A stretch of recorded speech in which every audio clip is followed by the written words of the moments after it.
After surviving my Wing Blast run, a potato of the highest standing, Mr. Spud the King, challenged me to a dual 0 to hero run to the Arbiter of Divinity. The rules are simple. We both build around the exact same unique, but our classes are totally random using one of my signature wheels. I was given the task of choosing our weapon, and I picked a banger. The Twisted Empyrean. It's a brand new two-handed mace with some crazy mana stacking and fire to cold conversion stuff going on. However, Lady Luck must hold a grudge against me because god damn it, I got Blood Mage. The agonizingly slow tectonic swings of a two-handed mace paired with the fragile frame of the witch, what could possibly go wrong? As for what Spud got, you'll have to go watch this video after this to find out. Without further ado, I create my witch, give her the perfect name, blood, sweat, and mana, it'll make sense later, and dive right in. I wake up on the damp shores of Rakelast feeling wet, cold, and more than a little dizzy. I kill a zombie, grab my first and only wand, and have my slow dance with the bloated Miller. While I do, let's lay down the rules for this run.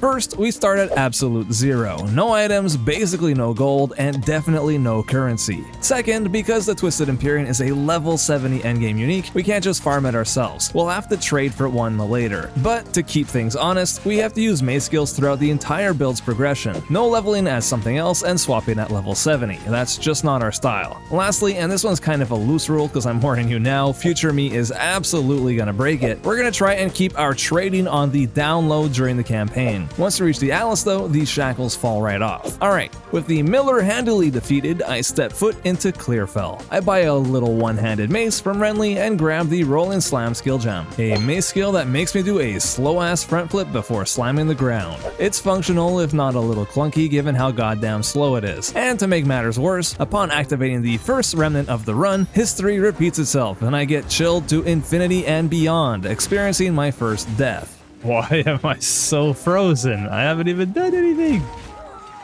Yo, this first pack of mobs, what the hell? Again, kite the crap out of them with my little one-handed mace and get my redemption. I keep exploring, grab the Earthquake skill, which does a little Earthquake Slam roughly 5 business days after you hit the ground. No, seriously, does anyone actually use this unironically? Actually, yeah, I found like one dude on PoE Ninja with over 2 million Earthquake damage. Wartart maxing, you get a shout out for just existing. I whack Beira till she dies and visit the Grelwood where I run into Ariadne, who drained my entire life flask. After coming out on top, I'm rewarded with my first support gem, which I immediately turn into Bleed 1. This support is quite literally going to be the core of the entire build, giving whatever attack I support it with a 50% chance to bleed. I throw it on my default attack for now because this early into the run, default attack is king, but I'll basically be putting this on every skill I can. I fight Bramblegast, an optional thorny plant boss I usually skip right past, and he drops my first unique of the run. Ooh, baby, a life sprig.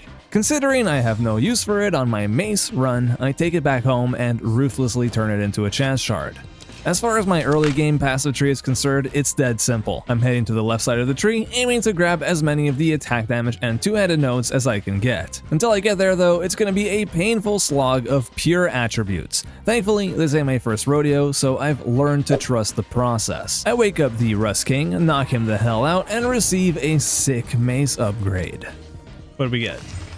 Oh, wow, it just gets better the more you look at it. Fizz, cold, oh yeah, fire because it's a smithing hammer, lightning, and attack speed. Hell yeah. Big. Our damage goes from 41 to 54. I also grabbed the Shockwave Totem skill, an ability that plops a totem down that slams the ground around it periodically, which at the time I kind of wrote off, but it's actually going to become an integral cog in this Twisted Empyrean machine, although that'll only really become apparent much later on. Bear with me. I head into the Mausoleum, receive my first Exalted Orb of the run, a staple currency item that can be used to add random modifiers to your gear, as well as be traded with other players, and then encounter Draven. Get out of the Senya curses. Oh my god.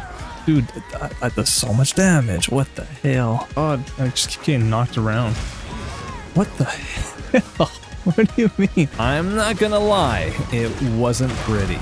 But third time's the charm and I get the dub. First try. I pushed through the midsection of Act 1, taking Asinia and Lachlan down without much of a fuss, and reliving the COD 4 glory days where I get no-scoped by a ghillie suit-wearing sniper. Jesus Christ, man, I didn't even see him. He was hiding behind this tree. That's BS, dude. Really brings me back. I hit level 11, get my first actual damage node on the tree, finally, and duke it out with Crowbell. To my dismay, I completely forgot to refill my flasks at the local well before the fight, so I had to be extra careful. Lucky for me, this is a 3-stage fight, and I was able to just TP out of there and refill him after surviving the first 2. Crowbell draws his last breath, and I set sights on the King in the Mists over in Freythorn. My build is really nothing special so far, but the addition of Shockwave Totem paired with that Minion Scepter I've kept equipped since level 1 means that bosses sometimes choose to target my skeleton warriors or the totem instead of me, which I certainly came to appreciate. The King in the Mist disperses into 1,000,000 moss, and I'm rewarded with the Gembloom Skull. It gives me plus 30 to Spirit, which is a cool resource specifically used for buffs and minions. Staying on theme, I grab the Herald of Blood Spirit Gem, which causes bleeding enemies to explode on death. Me likey. I unlock Runeforging, take down the Executioner, which took surprisingly long, like a literal minute and a half, and then identify probably the best pair of level 11 boots I've ever seen. Ooh, look at these boots. Yo, that's big. Nice. 18 life, 10 move speed, and double res, and rarity, and mana. Back in camp, I speak to Leitis, who just lost her boyfriend in one of the worst ways possible, and she gives me an uncut skill gem, which I gladly turn into the main skill I'll be using for this entire run. Perfect Strike. If you've ever mained Greatsword in a Monster Hunter game, then you know exactly what the skill is all about. You charge up your swing for what feels like an eternity and release it with perfect timing for some massive damage. It rewards precision, timing, and execution, all things that I lack, so I cannot wait to try it out. I hit level 14 and stick it on my skill bar, slot in Fire Attunement for some extra fire damage and Window of Opportunity because it was basically made for it, and test it out. It's, you know, cool. I run into another remnant, grab the Fragments of the Past skill gem, and wrap up the rest of Act 1. Fragments of the Past is a runic skill gem, which just means that it costs runic ward instead of mana to use, and it causes a blue volcano to erupt at a target location. Unlike the standard volcano spell that scales off of spell damage, this one is considered an attack, so it fits right in. I head into the mansion, swap out of one-handed maces to the bigger and badder two-handed version, having found one that didn't completely suck, and finally get to test out my new skills against actual bosses. Perfect Strike is, well, it's gonna take a little bit of finessing, but the cold volcano slots right in. I take the private elevator down and begin my one-on-one with Count Geonor. Nope. Oh, you can't just interrupt me like that, bro. I have to charge up. Ah! Big damage. Yeah, the damage is good. Go for the stun. Big damage. Plop that down. Go for another perfect strike. Come on. Big damage. He's frozen. Finish him off. Yes. Oh, that was so clean. That was good. Yo. This is a good boss killer. Feeling on top of the world, I'm almost ready to head into the sandy dunes of Act 2. Wow, that was a tectonic rumble. Time for a lunch break, which brings us perfectly to the sponsor of today's video, Factor. Factor delivers fresh, never frozen, chef-crafted, ready-to-eat meals straight to your door, so you can eat well this summer without spending all your time in the kitchen. They're dietitian approved, made with real ingredients, balanced macros, and pack at least 2 vegetables per meal to help you hit your nutrition goals. Best of all, there's zero planning, prep, or cleanup, making eating a balanced diet an absolute breeze. Personally, I've fallen in love with their broccoli cheddar grilled chicken, but the Holy Trinity beef bowl is a close second. They're fresh, packed with flavor, and fill me right up. Between editing, hanging out with friends, and actually stepping outside to enjoy the summer heat, having these meals on hand has been a massive time saver. Head to factor75.com or click the link below and use code SchwingyFB50 to get 50% off your first Factor box plus free breakfast for 1 year. That's code SchwingyFB50 at factor75.com to get 50% off plus free breakfast for 1 year. SchwingyFB50 at factor75.com. Offer only valid for new Factor customers with code and qualifying auto-renewing subscription purchase. Thank you to Factor for sponsoring today's video. Now, let's get back to Act 2. Act 2 begins with an immediate level up where I put my point into the focus channel notable, giving Perfect Strike more damage, yes, but more importantly, 50% increased stun threshold, allowing me to take some hits without getting interrupted all the time, a massive annoyance. I get my first Chaos Orb of the run and duke it out with a weird human/chihuahua hybrid. 4 Perfect Strikes later, it's dead, all bark and no bite. With that task taken care of, I'm given permission to hop on board the caravan where I buy a shiny new hammer and meet Asala, who quickly informs me of the correct pronunciation of the word Sekima. I've been saying it wrong this whole time. Sekima. Sekima. Sekima. Sekima. Sekima. Today I learned. Before heading out, I buy a ruby ring for some much needed fire rest to keep me from being incinerated during the upcoming engineer fight. I explore the mines, run into a couple miserable dead ends. Oh, another dead end. Oh, a Chaos Orb though, it's all worth it. I retract my complaint about it being another dead end. And enter the engineer's domain. She tries to roast me alive, but that ruby ring keeps me comfortably topped up for the entire fight. Balbala meets a similar fate shortly after, and then after a series of truly unfortunate dodge rolls, so do I. Jesus Christ, get me out of here.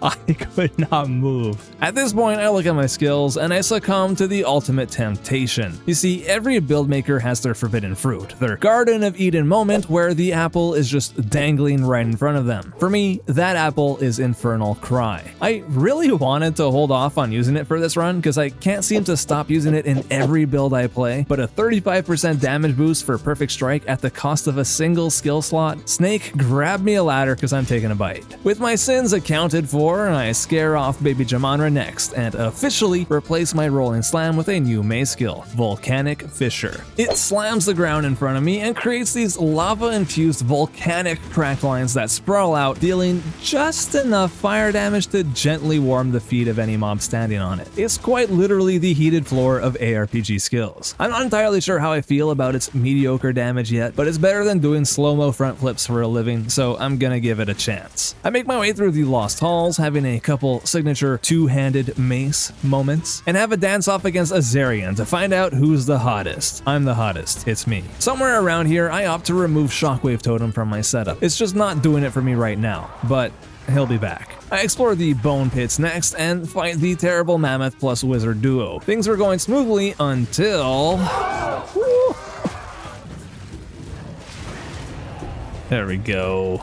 Feeling relatively powerful, but eager for the next big upgrade, I make my way through the Trial of the Sekimas. Hey, I said it right. Look, I'm not a devout Trial of Sekimas hater. On most builds I've played, the Act 2 Trial has been mostly fine. You dodge the attacks, fight back when you can, ascend, and you move on with your day. But running through the Deadly Trial, trying not to get hit while your attacks have an actual 2-second wind-up, yeah, that is a recipe for a bad time. Somehow, I made it all the way to the final arena on my first try, but holy cow, dude, I need to lock the hell in to make it out of here in one piece. Okay, let's see how this rattle cage fight goes. I'm actually a little concerned. I'm enfeebled for 1. For 2, my damage is pretty bad, and I have to be melee as hell. And I have to tank him. Good lord. Yeah, this is not going well. He is not taking much damage. There's too much going on. Oh my god, dude. Rattle cage, please. Nope. No, you can't do that. That's not fair, dude. You can't just move me like that. Come on. Come on, come on. Oh, yes. Okay. Phew. Still came out on top. I didn't think we were going to make it. That's a nail biter right there. With the trial conquered, I finally ascend and become the Blood Mage. This ascendancy is kind of unique in that you're forced into taking the Sanguimancy node whether you want to or not. It adds a life cost to all your skills equal to their mana costs, but in turn grants you a free buff called Life Remnants. This spawns little life globes you can pick up to heal and even overheal your life pool. It's actually pretty cool, I like it. In addition to that, I still have 2 extra points which I put into Blood Barbs, making it so that my elemental damage also contributes towards bleed scaling, which under normal circumstances would only be affected by physical. Oh, and it also aggravates bleeds on cursed targets, which is great and all, but I don't actually have any curses yet, so we'll come back to that later. In any case, my bleeds should start dealing way more damage now. Both Volcanic Fissure and Perfect Strike convert physical damage into fire, but thanks to Blood Barbs, that LE conversion will now scale the resulting bleeds. It's perfect. I head into the Valley of Titans next and drop my first Lesser Jeweler's Orb of the run, which I immediately throw onto Perfect Strike, adding in the much needed bleed support. While I'm busy dying in this cave and fighting the Colossus, let's get down to brass tacks on how bleed actually works in case you don't know. Attacks and spells that hit can have a chance to bleed, either through gear, support gems, or certain nodes on the tree. If the bleed lands, then it'll do physical damage over time based on 70% of the initial hit over the next 4 seconds. There are ways of increasing this damage specifically through ailment magnitude, but the easiest method is to just straight up hit harder to end up with a bigger bleed. Bleeds can also be aggravated, either directly through effects like my Blood Mage node, or indirectly by forcing the enemy to move. Aggravated bleeds deal 100% increased damage, so you can see how it's kind of a big deal. Oh, and in case you're wondering, you cannot stack bleeds. Whichever bleed hits hardest is the one that sticks around. So, in summary, big hit equals big bleed, and little hit equals little bleed, unless you have a ridiculous amount of damaging ailment magnitude somehow, which this early into the run I'm pretty sure is mathematically impossible, although I'd love to be educated if not. Really feeling the need for bleed, the moment has finally come. Yep. This is where I completely shatter rule number 3 of the run and trade for my very first item. Okay, first purchase of the build.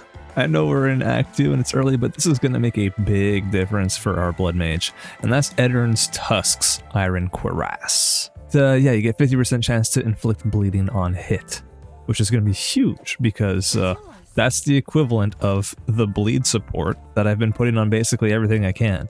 So that'll be just like guaranteeing bleed on everything, which is awesome. And that means I can no longer use Vitality for now because I'm within the spirit. Totally worth it though. Plus, now that's more like it. Look, I'm not in the business of yucking anyone's yum, and if you're into hardcore, super high stakes runs where the rules are absolutely not to be messed with, that's cool, I get it. But it cost me 2 transmutes, okay? Hardly an extravagant purchase that completely nullifies the integrity of the entire run. And don't worry, that is the first and only time I trade for the rest of the campaign. Promise. I gamble and craft up a new mace, resulting in a whopping 60% damage increase and gain a massive new appreciation for my Herald of Blood. Seriously, once this thing started rolling, clearing packs didn't just feel satisfying. It looked like the opening scene of Elfen Lied. Just absolute, unfiltered crimson chaos chaining across the screen every time a mob pops. In other words, it's fun.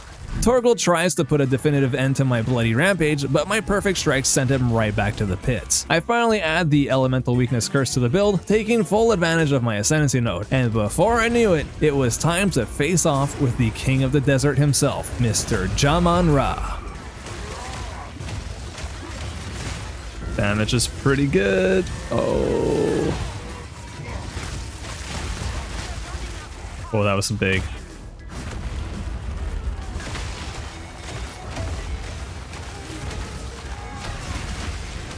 Big hit, and big hit, and big hit, and stun, and Warcry, and big hit, and one more. Bye-bye, Jaman-Ra.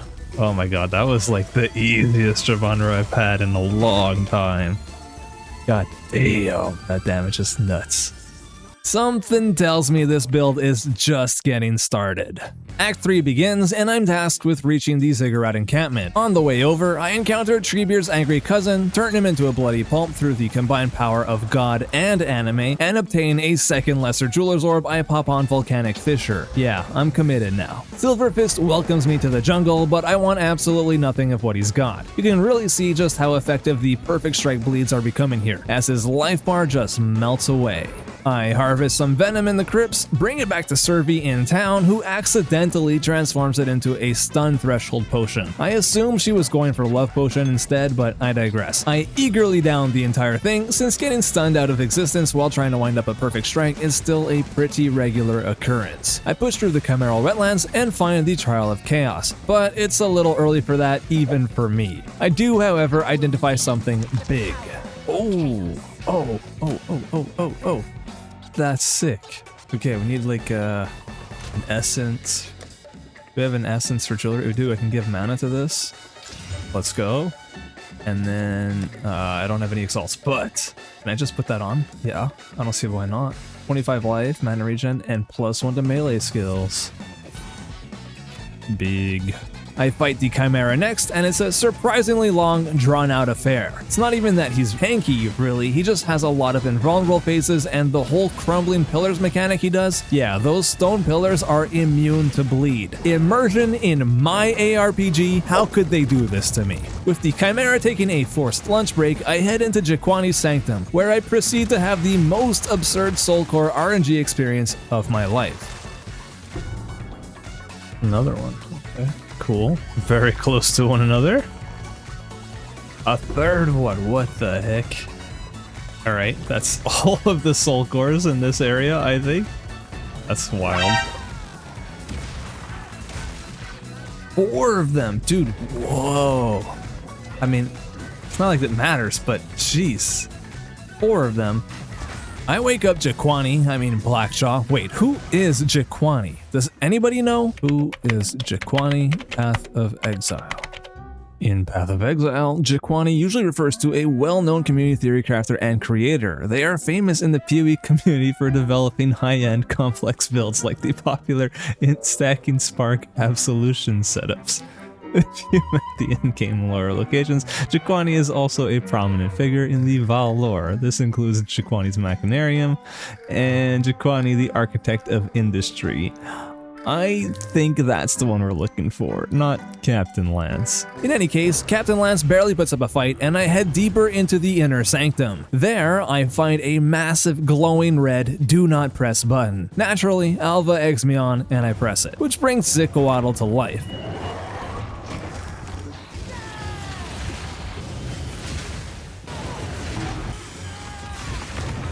4 hits later, he's dead. I head into the swamp next, picking up a Chaos Orb. Chaos Orb, yo. And making the profound scientific discovery that you can gain a temporary fire res and item rarity buff simply by committing arson. Ignok Duck attempts to burn me alive in retaliation, but she really didn't stand a chance. The combined power of my bleeds and, to a lesser extent, my ignites makes quick work of her. I'm rewarded with an increase to my base spirit, and I turn the spirit gem I'm given into blasphemy. I can't use it yet because my witch is nowhere near intelligent enough, but yeah, that's my next goal. Taking note of my lack of resistances, I do some simple ring crafting, resulting in this sapphire ring that gives me a much needed boost. 6 to all res. Pretty bad, but there we go. Okay, that helps. That helps a lot.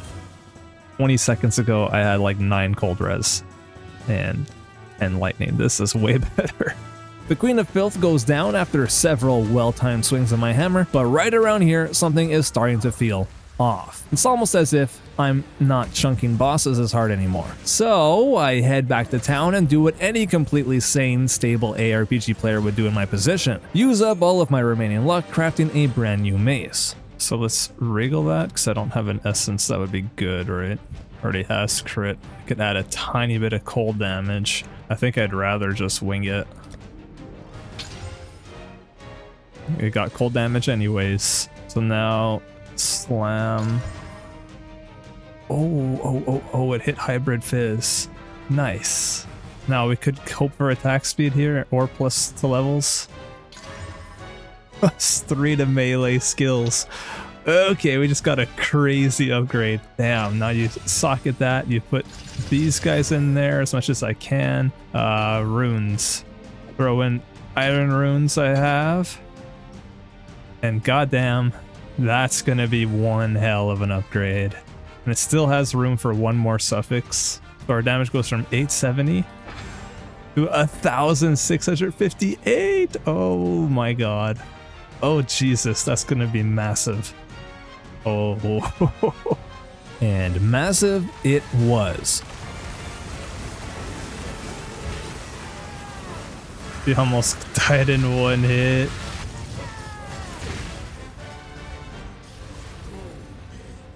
Two hits to kill him with the new friggin' mace. Goddamn.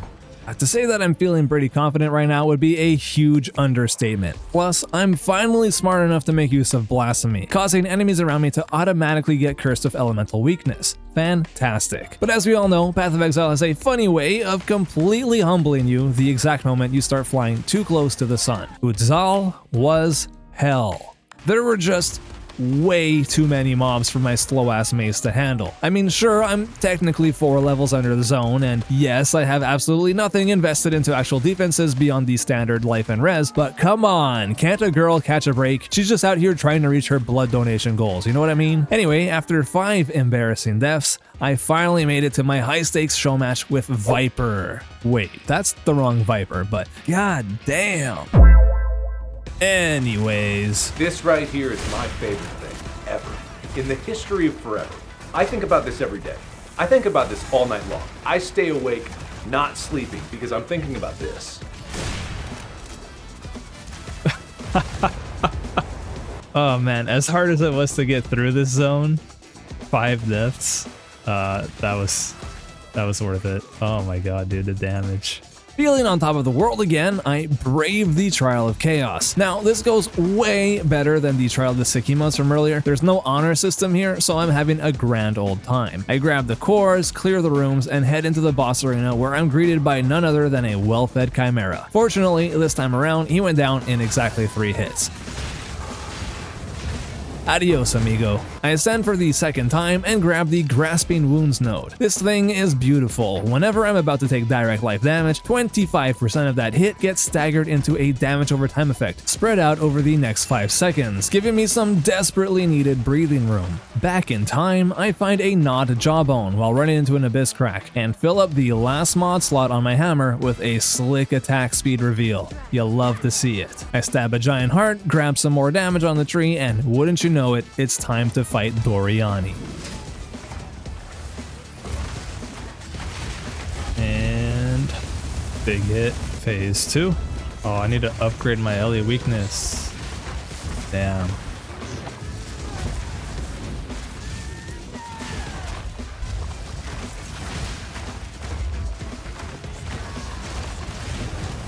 Alright, still got him. Honestly, a complete piece of cake. Though I was sad to realize that my elemental weakness curse needs to be leveled up again if I wanted to actually do anything. Clearly, Doriani felt bad about the whole thing because he left me a parting gift. Whoa! Alright, Doriani. You just had that in your pocket, didn't you? Damn. That's very unexpected. That's huge. We're gonna be able to trade with that.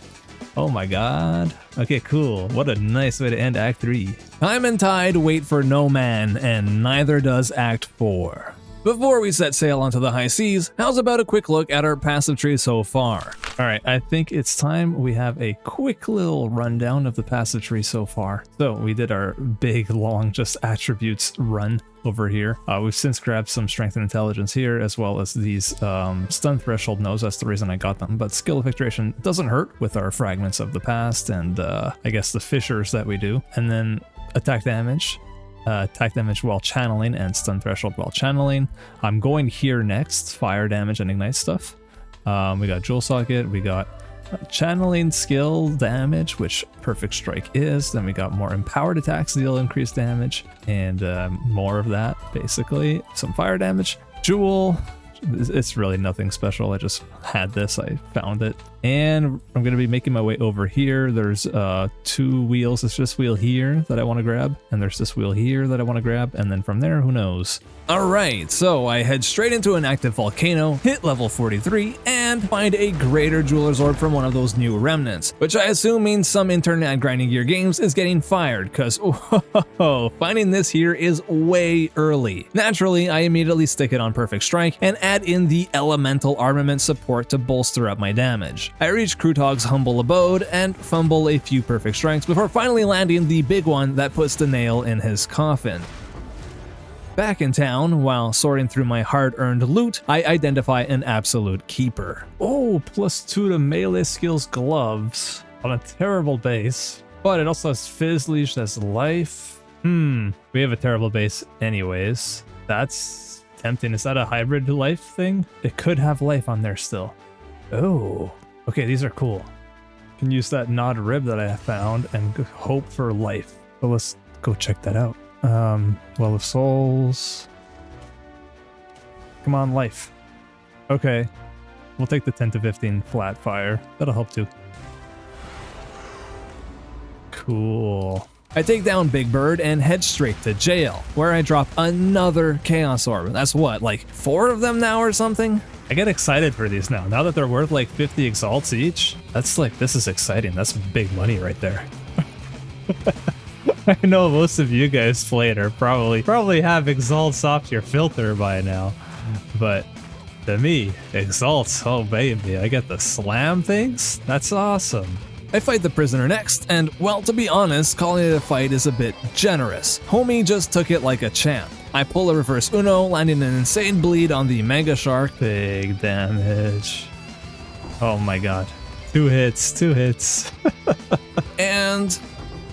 yep. Another one. Okay, I'm officially gonna stop pointing these out now. The novelty is starting to wear off. I visit the Eye of Hinekora next and experience my first death in a while, strictly because I got frozen. I'm sensing a pattern here. Is there anything I could do to prevent that from happening? Nah, I don't think so. I proceed to die again, so back in town I go. I decide to finally swap out of my +1 amulet and switch to one with much better resistances, because despite knowing that my suffering is your peak entertainment, I'd really rather not die if I can avoid it. It's getting embarrassing. Anyway, I head back out there and immediately run into the wildest, most determined white mob I have ever seen in my life. I mean, just look at this guy. What the... What? What is that? Why are you attacking so fast? Yo. The sheer dedication is inspiring, honestly. I have a couple of questionable Schwingy and misses against Yama the White, but this wise monkey gets thoroughly humbled the second a bleed finally lands. Next, I purge Erastus of its religious fanatics and climb my way up the mountain to face off with Tworvian. He can often be a bit of a dick with his random immunity BS, but today it looks like he was feeling generous. The first herald gets obliterated, and Kanu, well, he gets decapitated, and hey, stop that. I said we weren't going to show those anymore. Back in town, I suddenly remember I haven't yet been to Catch Bay, so off I go to give Captain Heartland my respects. 2 heavy swings of my hammer later, he's been thoroughly respected. Our final stop for Act 4, Nakanu. I head in, drastically reduce the local abyss population, and find an essence of opulence worth a solid 72 exalts. Nice. With my pockets full, I finally meet up with Tavakai, and our duel to the death officially begins. Boom. Look at that. Look at that. Look at that. Oh, almost one-shot him. God, it's so powerful. It's insane. All right. I missed. There we go. Oh. I was pretty confident I was dead there, but I'll take this survival. Oh, my runic ward saved me, maybe? There we go. Is that kill? Does that kill? It kills. Welp, one extremely close call, but at the end of the day, as they say, the spoils go to the victor, and that is obviously us.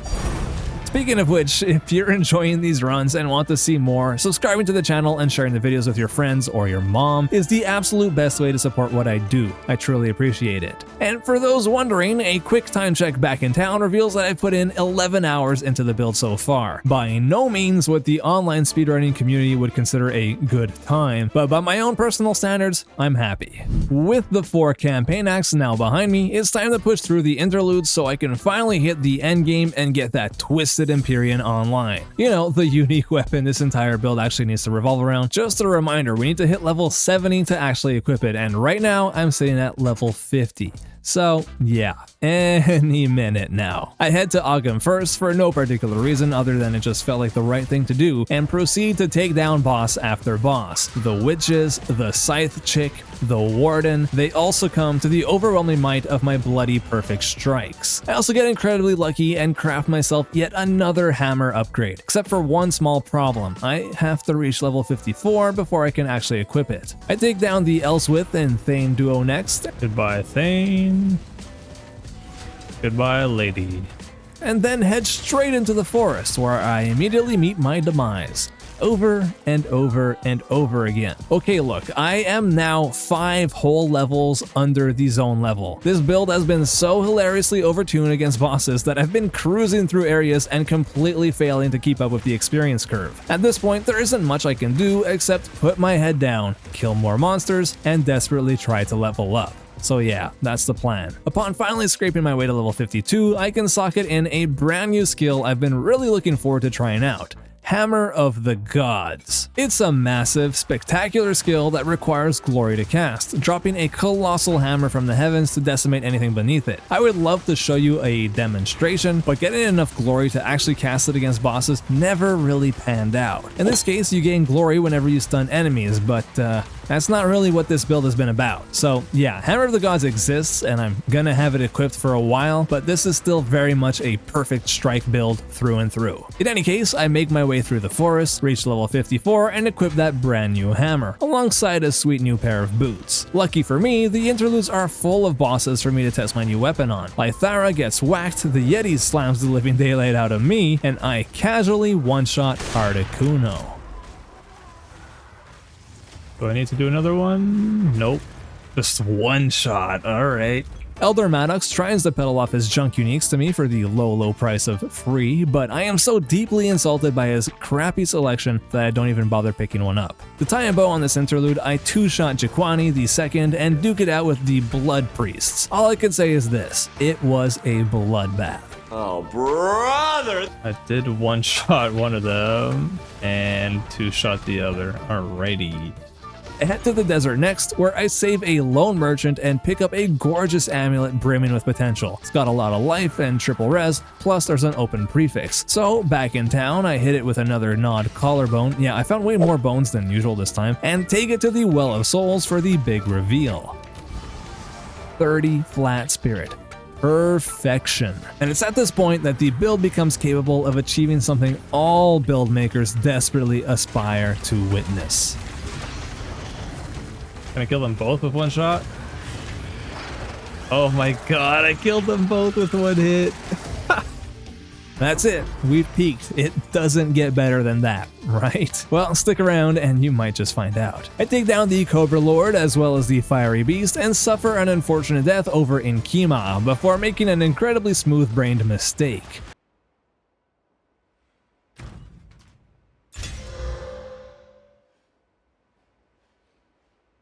Why? Oh, it was level 50. Damn it. Well, I accidentally just leveled up my Fragments of the Past too high, and now I can't use it for 5 levels. That sucks. I've been relying on this guy.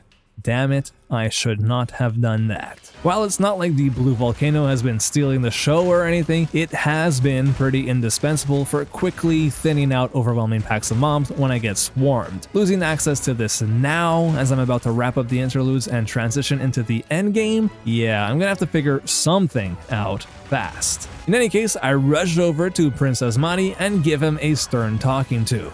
No, I'm just kidding. I violently dispensed with him. He was utterly outclassed. With the interludes officially taken care of, we have finally made it to the endgame, where I'll be able to start pushing this character to his absolute limits. Because from here on out, the shackles are officially off. Trading is now legal. So, what's the first thing I do? Why, buy the unique that both Spud the King and I need to build around, of course, the Twisted Empyrean. And as it turns out, this build-defining piece of heavy weaponry only costs a grand total of a single Chaos Orb. 1 Chaos for the unidentified aberrant sledge. Let's just identify it. See if it rolled well. It doesn't look like it did. Although 20% of damage is taken from mana for life, that maxed out. But otherwise, not that great. That's fine. It'll be good enough. Of course, I still need to hit level 70 before I can legally swing it, but hey, at least the package has been secured. Now, as far as endgame goals and progression go, it's gonna be pretty simple. The main objective, kill both arbiters. To do this, since this is my second character of the league, I'm going to have to explore the Infinite Atlas out in a straight line until I come across a trio of citadels with bosses I need to kill to access the Arbiter of Ash, as well as finding the Patriarch and Matriarch halls so that I can face off against the Arbiter of Divinity. So I pick a direction, west this time around, and let the grind begin. I enter my first map, wind up my perfect strike, and immediately die. Yeah, my clear speed without Fragments of the Past is pretty abysmal, so I decide to finally bring back Shockwave Totem. Hey, I told you to be making a second appearance. The reason being, it interacts beautifully with volcanic fissures, causing them to erupt every time it slams the ground. And as I test it out, I come to the realization that I probably should have been using this combo from the get-go. I mean, I literally had it sitting there on my skill bar when first grabbing volcanic fissures and didn't even think to test them out together. Insert your classic PoE players can't read joke here. Anyways, I kill some bosses, get demolished by a random rogue exile. Yo, what? And identify a pretty slick helm upgrade that I slam with one of those preserved ribs in hopes of hitting more resistances. Give us res. Fire and chaos res. Perfect. There we go. Nice little upgrade. I keep mapping and run into a unique strong box I haven't seen in a long time, a Ventors. Essentially, it's a gamble box where you throw away bigger and bigger piles of gold in hopes of getting decent items in return, but more often than not, you just get junk. So, I give it a spin.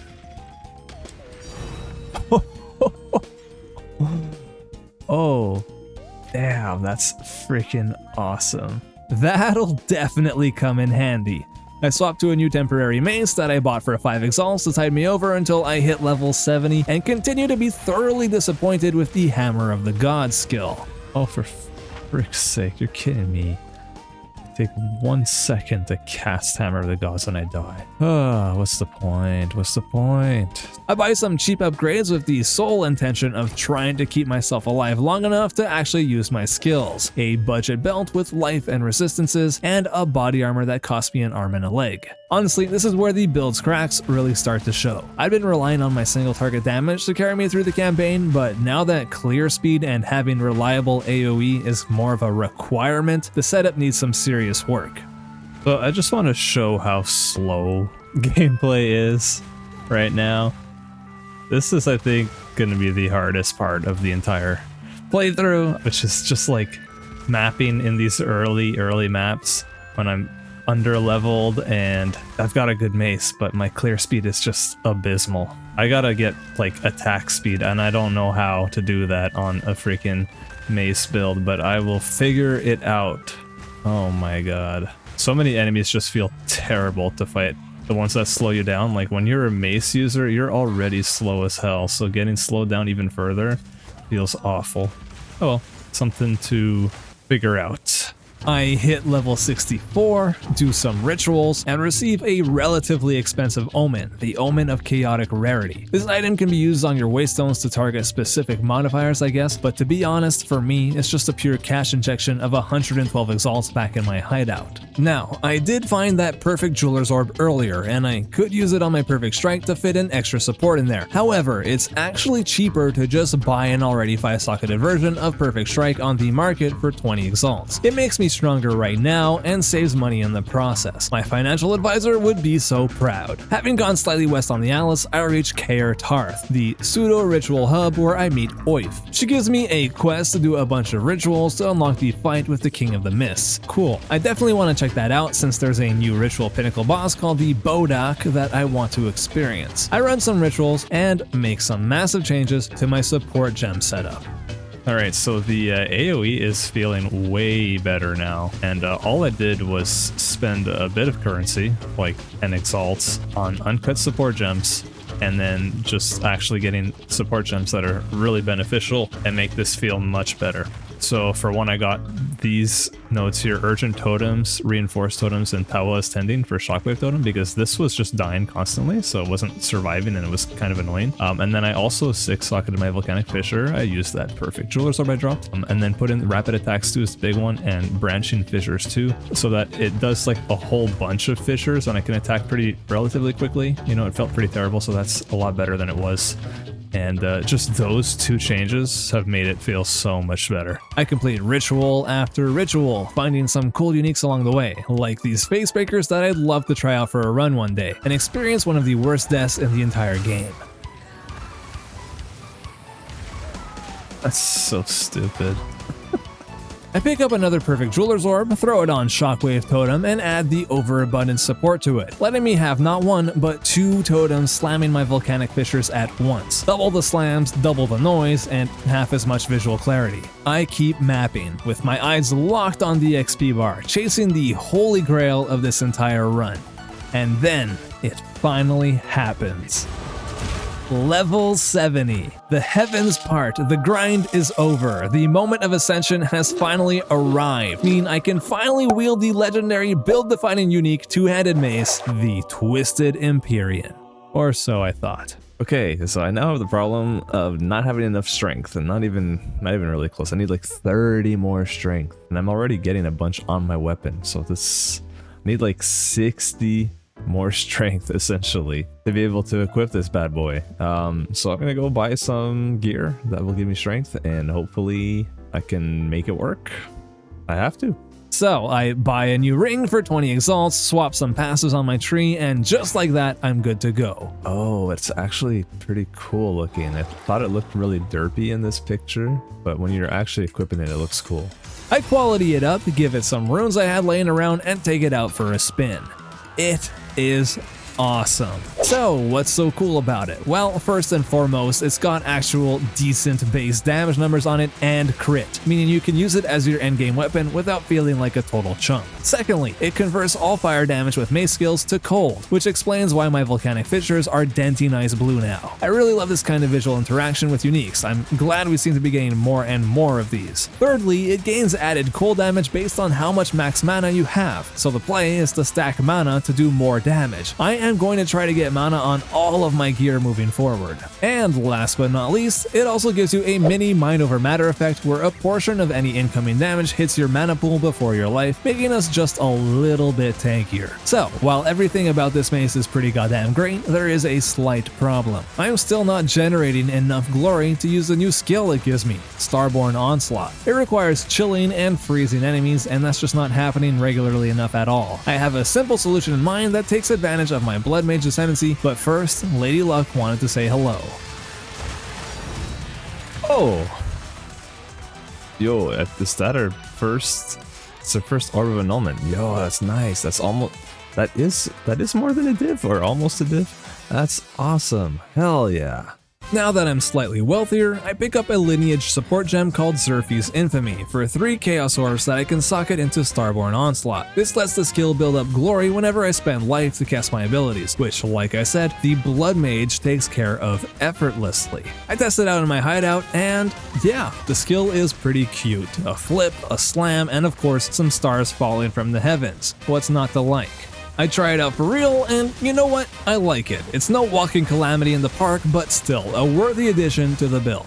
I get back to farming rituals, and before I know it, I make it to the crux of nothingness, where literally nothing happens because I need to use a tier 14 waystone if I want to fight the King of the Mist. Well, damn. I am barely getting by in tier 5s, so I'll have to come back later. I keep mapping, really enjoying the new setup, and run into arguably the most terrifying nightmare fuel in all of Rayclast, Harry Stalker. NANI? Ugh. Don't worry guys, we can all sleep easier tonight knowing that I took care of him. I really start getting into the swing of things here. One-shotting T6 bosses, running an insanely juiced map where I get not 1 but 2 whole levels in it, and even going so far as to reaching tier 12 waystones, where things finally start putting up a fight again. Along the way, I grab a couple new upgrades, a 1-div amulet with +3 to melee skills, life, and mana, as well as a new pair of unique gloves that'll take my damage to the next level. Malagaro's virtuosity. The big draw here is that my critical damage bonus is locked in at 250%, so when I crit, it is going to hurt. Just equipping these gloves gives me a whopping 30% damage boost on paper, though realistically that spike only hits when the crits actually connect. I buy some new boots with 35 move speed as well as pick up another unique mace called Trench Timber. It's got insane attack speed for a mace, and my goal here is to eventually have it be my main source of mobility on my weapon swap, through some pretty spicy attack speed plus bone shatter tech. But more on that later, I'm not nearly fast enough yet for that to matter. I do a massive passive tree respec, getting rid of some now useless fire damage nodes and instead pathing all the way along the bottom edge of the tree in order to reach the Dance with Death keystone, which will give my Trench Timber 25% more skill speed as long as my offhand is empty, paired with the commanding range notable on the tree and the mace's unique modifier which makes minion attack speed also affect you. Our Bone Shatter skill is starting to speed up. Nowhere near as fast as I'm hoping to make it, but it's fun to see its progression. To make it even faster though, I'm gonna need to invest some real currency. Like I'm talking soul cores that cost 4 to 5 div a pop. So not exactly budget friendly. With my tree fixed up, I get back out there doing big damage when I actually land a crit and getting frozen to death again. Okay, I hear you. Here's a thawing charm, no more of that. Lady Luck continues to shine down on me. Nice. And feeling wealthier and stronger than ever, my confidence reaches an all-time high. So I'm feeling particularly reckless. I am gonna try and do the trial, the like 4-floor trial, even though I'm only level 82. Gonna give it a shot. Let's see what happens. I think I can get through floor 3 at least, but I don't know, mobs are gonna be pretty tanky. We'll see. I run through the traps, hit level 83, and then, still on the very first floor, get put in a terrible spot. I have to choose between 2 of the worst possible afflictions you can get in here. Lucky me. Do I choose between you are not always taken to the room you select, or do I choose when you gain an affliction, you gain another random affliction? Tough choice. Both are awful. I opt for the random rooms option since at least I have a chance, right? I take down Rattlecage more or less unscathed, receive the Hare's Foot boon, receive the Hare's Foot boon, giving me a massive speed boost, and reach the double bosses of floor 2. It took a while and I definitely got hit, but I eventually found an opening for a lucky perfect strike that took care of both of them at once. I explore floor 3, receive the 50% more damage boon, which is amazing, right before getting utterly slapped around by these porcupine monsters. Seriously, as a slow-ass melee character, these things are impossible to deal with. I was miserable, but I survived by the skin of my teeth. Somehow, I make it to the floor 3 boss with 883 honor left. If I can just defeat this scorpion, I'll at least secure 2 more ascendancy points and this won't have been a giant waste of time. Can I do it? Only one way to find out. What the? He's so fast, the stupid fiendish wings too.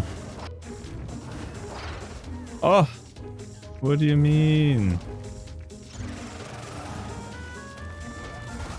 Oh.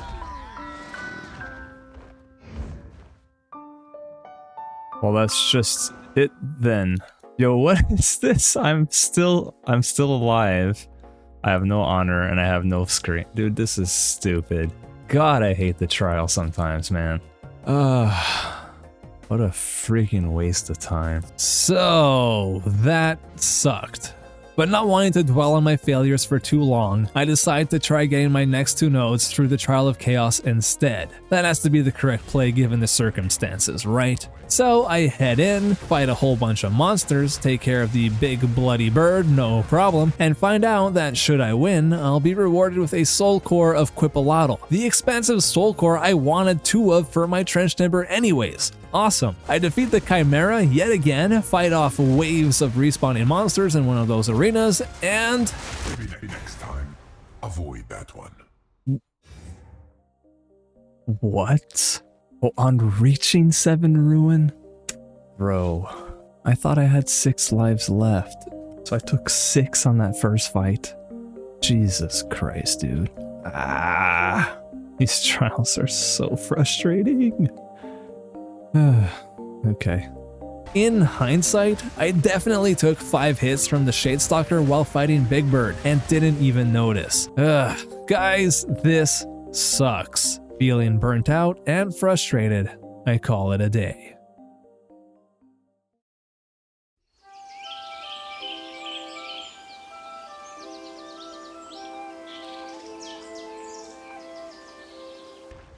Having gotten some much needed rest, I was ready to try again. I jumped back in the Trial of Chaos and smashed my way through all of the bosses. Easy peasy. Now that's more like it. I get a Victorious Fate, one of 3 I'll be needing to face off the Trial Master if I want to get my full set of Ascendancy points, but also it's like worth a lot. How much are these worth? It's a lot, right? 5.7 divines. Dang. All right. And I could use that money on upgrades. First things first though, I ascend once again and grab Crimson Power, which makes any energy shield I get on my body armor also give me life. Not bad at all. It does mean I need to buy a new body armor with energy shield on it though, so yeah. I sell my Victorious Fate as well as all of the soul cores I got from the trial and pick up this pretty gnarly Vile Robe for 4 divines, with 770 energy shield and 40 spirit. With it equipped, I'm suddenly sitting at a comfortable 3,148 life. Not bad at all. Next, I buy a handful of uncorrupted, perfectly rolled trench timbers and throw Val Orbs at every single one of them in hopes of landing a double-socketed version. If you aren't familiar, using Val Orbs corrupts an item, which can completely scramble the modifiers, add a new implicit, or crucially for us, add an extra socket, among other things. I try 6 times, without any luck. A complete bust. I'll have to try again later. While I wait, I anoint my amulet with Chakra of Thought, giving me even more of that delicious damage taken from mana before life mitigation that the Twisted Empyrean comes with, alongside some extra attack speed when I'm not low on mana. Mana hasn't really been a bottleneck for the setup just yet, but I imagine that if I keep pushing the plus levels on my skill gems, I'll eventually have to solve for it. I hit level 84, find a couple more random Divine Orbs, and finally manage to double socket a Trench Timber. Let's go. That's worth 2 divines now. Oh, 2 in a row. I don't have the high-end soul cores needed to fill them out just yet, but that milestone is rapidly approaching. At this point, I figured that it would be a good idea to try and upgrade my Twisted Empyrean, because yeah, it's a Kalguran unique, meaning I can actually upgrade it via the rune forging mechanic that was added to the game this patch. However, it turns out I need to do some grand expeditions, aka what we used to call logbooks, in order to uncover some runic knowledge so that Pharaoh can actually make the upgrade. Great. So I make my way over to a very wet and sad looking King's March and unlock the ability to run logbooks, essentially letting me explore Rayclass' vast open ocean. I push through the expeditions, haul back plenty of loot, and surprisingly quickly uncover the runic knowledge required to forge up my mace. Before hitting the anvil, I decide to buy a completely new Twisted Empyrean for 3 divines with significantly better rolls, under the assumption that the upgraded version carries over the relative strength of the base item. I'm not actually sure about that. I take it to the forge with some exceptional Verisium and an Olros Crest of the Sun, both purchased at the currency exchange, and pull the lever to see what happens. It takes me a long time to realize this, but I hit the absolute jackpot. From what I understand, there are 4 possible outcomes from runeforging this weapon, and I got the best one. My base physical damage basically doubled, which is actually insane. My attack speed did go down slightly, but the increased fizz more than makes up for it. I equip my new toy and take it out for a test drive against an expedition boss, Mr. Medved, and Let's see how much damage it does. 2 million, 3,500,000 from 1 hit. Not bad. Yeah, 3 million damage from a single hit? Smells like a win to me. Feeling more unstoppable than ever, I get back to the grind, hunting down those elusive citadels on the Alice, and finally cracking into tier 15 waystones. It's been a long time coming.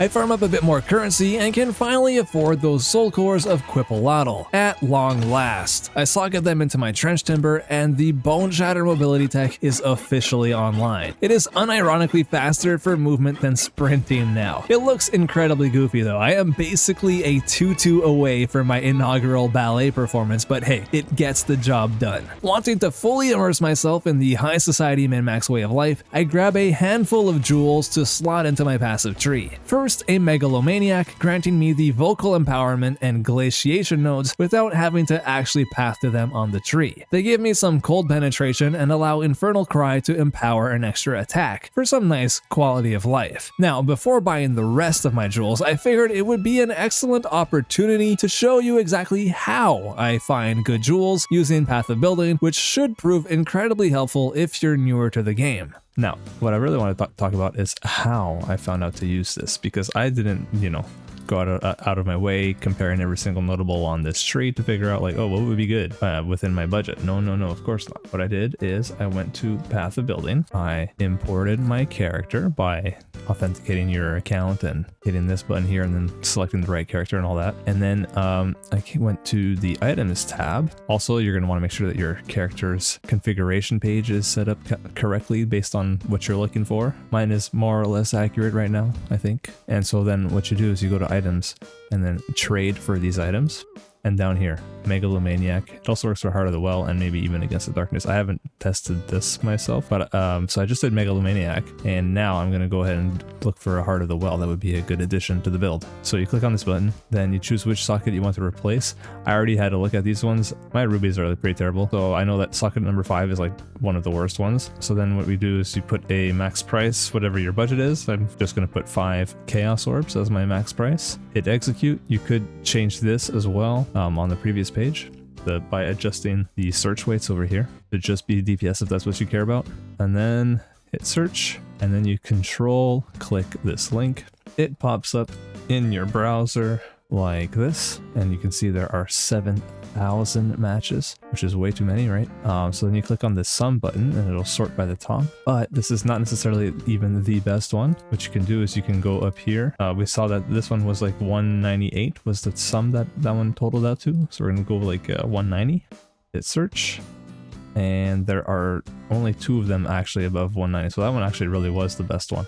Okay, so allegedly this one is the best Heart of the Well for under 5 Chaos Orbs that I could get. And so let's go ahead, travel to the hideout and pick it up. Here it is, extras fire, extra chaos, skill effect duration, and damaging animals deal damage 4% faster. Pop that in, and now we have a nice Heart of the Well. So hopefully that's helpful for finding jewels, and you can kind of do that with any slot, but yeah, it's kind of dependent, and like sometimes and this doesn't necessarily actually consider everything, so do keep that in mind. But it's a good starting point. It's a good place to look if you're out of ideas. Using that exact same process, I grab 3 more jewels focusing on attack speed and ailment damage magnitude, and test out our fancy new bleed scaling against a T15 Rotten Druid. And he's dead. He's alive. Wait, he lives? Wait, there's no way. Homie lived. I was so sure he would die. Like, what? Okay. Having fully redeemed myself, I head back into the Trial of Chaos to finalize my character's ascension. I have to clear it 3 separate times to gather the puzzle pieces needed to unlock the Trial Master, but it proves to be pretty trivial, if not a bit time consuming. I slot all 3 fates into place, step into the arena, and... there we go. That's it. Oh no. Oh no. We finally ascend. And as for which points I'm going to go, I'm going to be grabbing this right here, Whisper of the Flesh. Targets cursed by you have 100% reduced life regen. That'll be pretty convenient, especially against rogue exiles. And then targets cursed by you by have at least 15% of life reserved. So they start with 15% less life, basically. it cost me roughly 18 divines and an hour of my life to fully ascend, which is kind of wild when you think about it, but it was worth it. And if it wasn't obvious by now, I am starting to get a little bit concerned about the future of this run. Not because I think the build will fail against the Arbiters, no, quite the opposite. I think we might completely trivialize them, which is terrible for storytelling purposes. Where's the David versus Goliath drama in a one-shot? Ah well, it is what it is. I shouldn't complain about having an overpowered build every once in a while. I wonder how Spud's character's holding up. I keep leveling and finally remember to face off against the King in the Mist via ritual. But yeah, this was low-key way too easy. The hardest part was trying to follow the wisps in the maze because the visual clarity with all my volcanic fissures on screen was non-existent. With the king handled, I returned to Oif, and she tells me I need to complete another step called the Rite of the Nameless, which involves grinding more rituals and slaying more map bosses in said rituals to unlock the final boss. Fine, so I get straight to work, pulling some massive rewards from the altars along the way, 2 divines from one and an omen of whittling worth 8 div from the other, and frustratingly dying to the Ron Druid a few more times. Finally, I take my spoils over to Kaer Tarth and face off against the brand new ritual boss, the Bodak. Big hit. Is that energy shield? What is that? What's this? Oh, Solaris and Lunaris are here. Oh, and Viridi. Yo, I'm dying. Where'd I go? Follow these guys? What in the hell? I'm gonna die. I used all my healing potions. I used all my healing potions. What the hell is this, dude? This is really weird. Oh, I didn't refill. I started the fight with no freaking flasks. No wonder.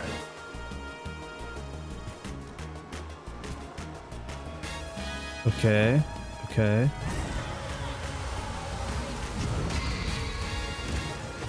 Is his shield broken now? I can hit him.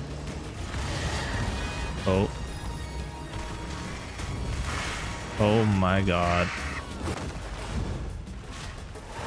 Got these big ass steps he does. He's bleeding. He's a tanky boy, that's for sure. 11 mil, 12 mil. And he's dead. Well, despite our pretty damn good damage, it still took 2 tries. Well, that was definitely an incredible encounter, but I think my ridiculous DPS took some of the fun out of actually learning the mechanics. That's a bit unfortunate, but hey, at least I didn't rob myself of the experience by watching someone else clear it first. Oh, you've all seen that fight before, right? I get back to my eternal hunt for these citadels, and finally, after reaching level 90, I spot my first one. Okay, our first citadel beam, alright. Hell to the yes. I was starting to get worried, but my stubbornness finally paid off. So I make my way over there, and before I know it... Oh, second citadel spotted. Alright. Copper citadel. But look, red citadel. Over there. The gang's all here. I hop into the Copper Citadel and have a little 1v1 with good old Jamanra.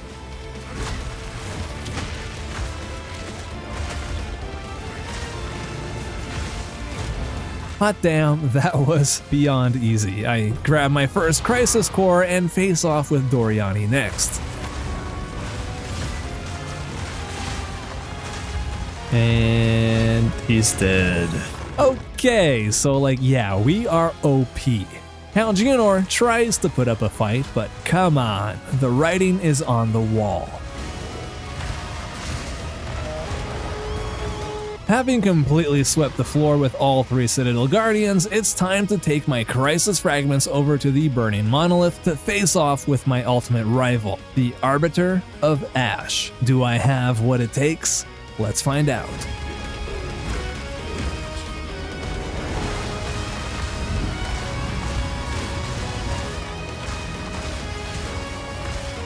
Oh yeah.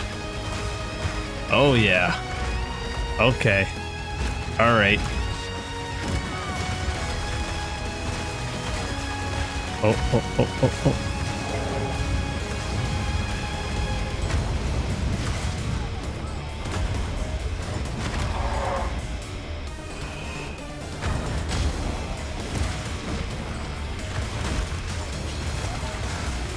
get the big hit.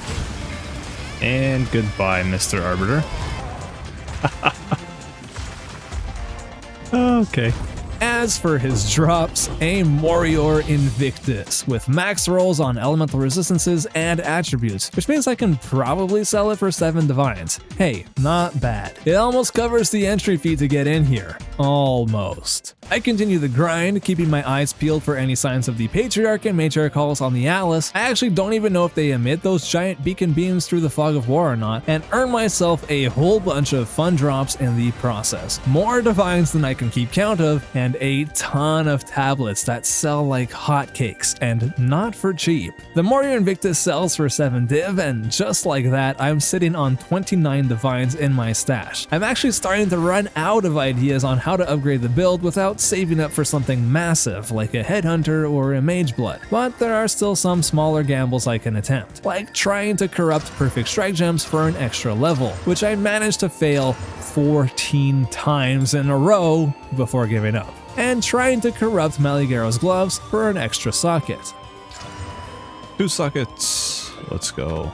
Alright, the hunt is over. It cost us 4 divines, but buying one with 2 sockets would have cost us 9 divines, so yeah, worth it.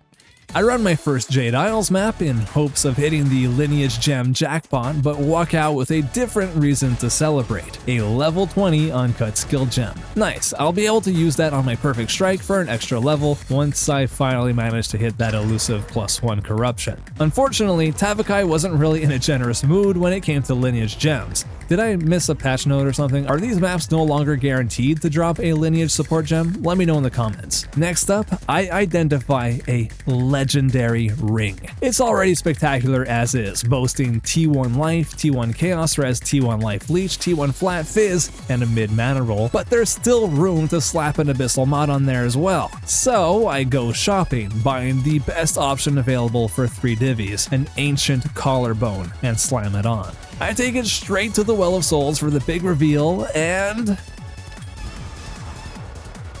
17% item rarity. Whoa, that is huge. Unfortunately, I can't actually use the ring myself since I'm too reliant on the specific attributes of my current setup, but I'm sure someone out there can put it to great use. I listed up for a whopping 70 divines, hoping someone will bite. And someone was hungry. 2 weeks later, at half price. Long after this run was done. I kept mapping, exploring the Atlas to no avail until finally I was just fed up. Where the hell are these halls? So I did some digging, and I learned about a secret technique that's been passed down through the Armstrong family for generations. I will now be passing it down to you. Just remember, hush hush. I heard about this trick where you can zoom in on the fog and like bump up your sound effects audio, and you can hear the sound of different things in the fog. For instance, this is what a corrupted Nexus sounds like.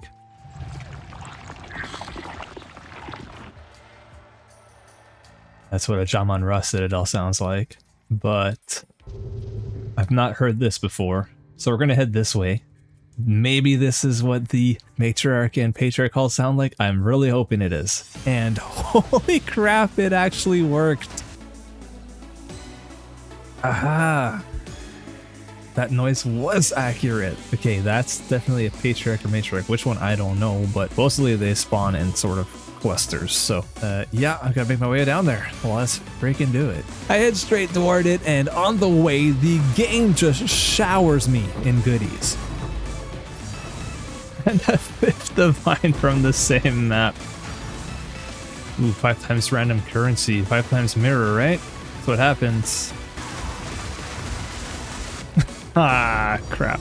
Oh, but we get a divine anyways. And last but not least, I decide to give corrupting Perfect Strike Gems another go. The one. Oh my god, it is the one. Oh, finally. Oh, I finally got the +1 on there. Okay, that's amazing. I take this, I've put that there, and it looks like it's worse, but I can then take this, my level 20 gem that I found earlier, right click that, turn this into a level 20, And now we have a level 21. Yes, let's freaking go. I finally reach the matriarch halls and head in. I narrowly avoid getting run over by a literal roller coaster and phase off with the matriarch, aka Phrecia. Oh, he's tanky. He's actually tanky. He's doing it twice in a row in the same spot. Oh god, it's gonna kill me.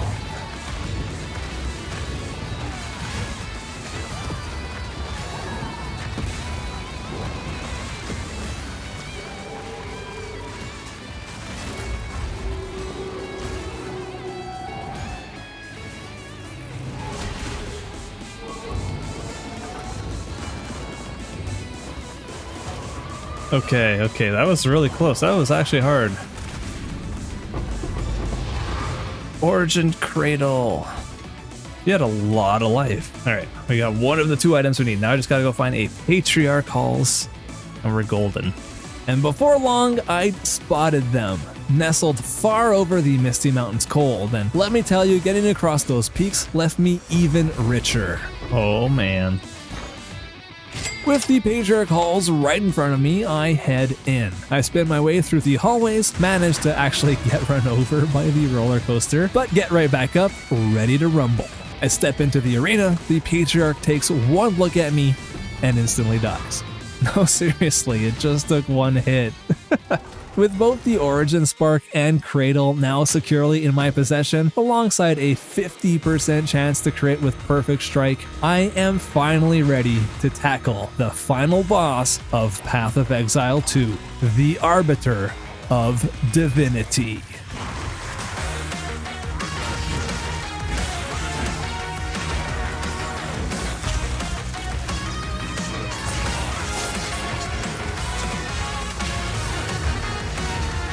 Okay, there's the crit. Oh man.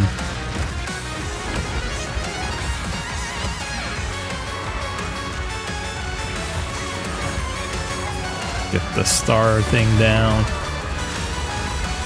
Oh.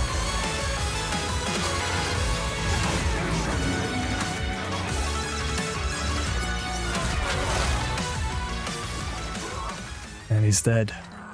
Just like that. Oh my god.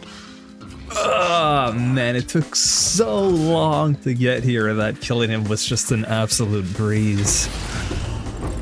So yeah, he never stood a chance. 43 hours played and 53 deaths. Not bad. From a pure single target standpoint, this was easily the strongest character I have ever played. In fact, I actually had so much fun with this setup that I kept going. Like an innocent teen drawn in by the allure of the local goth girl, the new endgame suckered me in and held me right by my 2 favorite orbs. I was under a spell, a trance. Some might even say that grinding gear games officially owned my soul at this point. I'm not really sure, but what I do know is that the visceral carnage of tearing through hordes of monsters with a massive 2-handed mace had me enthralled, and those ballerina pirouettes to get me from pack to pack were the cherry on top. I spent all my divines buying origin sets to farm the Arbiter, completing my full Atlas tree, as well as knocking out all 8 challenges of the League, which I'm really glad I was able to do, because now I have some shiny new armor cosmetics to show off in these runs. Now, to all of you that made it this far into the video, you absolute legends, go check out Spud the King's very own Twisted Empyrean run. The link is right down in the description below, so go show him some love. A massive thank you to Factor for sponsoring this video and making content like this possible. And of course, a giant thank you to all of my channel members and patrons for continuously supporting these videos. This run was wild and I cannot wait for the next one.